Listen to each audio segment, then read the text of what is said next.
Saudara, cuaca buruk yang terjadi dalam seminggu terakhir di wilayah Takengon, Aceh Tengah dan Bener Meriah mengakibatkan jalan akses Kecamatan Wih Pesang dan Huta Panang di Desa Kampung Antara Wih Pesang dan Bener Meriah amblas akibat diguyur hujan deras. Hujan dengan intensitas tinggi yang terjadi sejak beberapa hari terakhir mengakibatkan jalan akses antara Kecamatan Wih Pesang Bener Meriah menuju Kecamatan Huta Panang Aceh Tengah amblas akibat diguyur hujan lebat. Akibat longsor tersebut, saat ini badan jalan yang tersisa hanya sekitar 1,7 meter dan sangat berbahaya bagi pengguna jalan apabila tidak kunjung diperbaiki karena tanah labil serta berada di daerah tanjakan.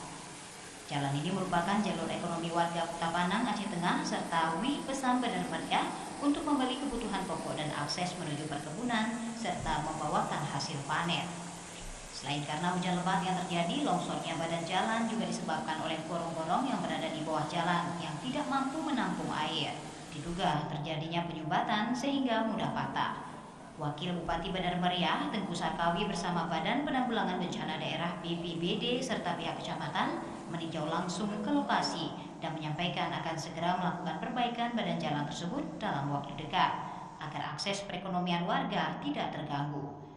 Cuaca buruk yang terjadi belakangan terakhir, pemerintah Bener Meriah menghimbau kepada warganya agar berhati-hati saat hujan deras serta berharap agar masyarakat tidak membuang sampah sembarangan sehingga tidak menyumbat saluran air agar terhindar dari bencana banjir dan bencana longsor.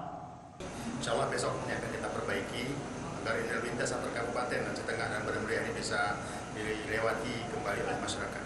Pada warga memang kami berharap pertama sampah-sampah plastik yang banyak menyumbat aliran air ini agar bisa turut serta membersihkan, karena kalau terjadi penimbunan terus gorong-gorong itu akan menyempit, akan terjadi luberan air yang bisa merusak struktur tanah. Jadi ini yang terjadi di beberapa titik kita lihat.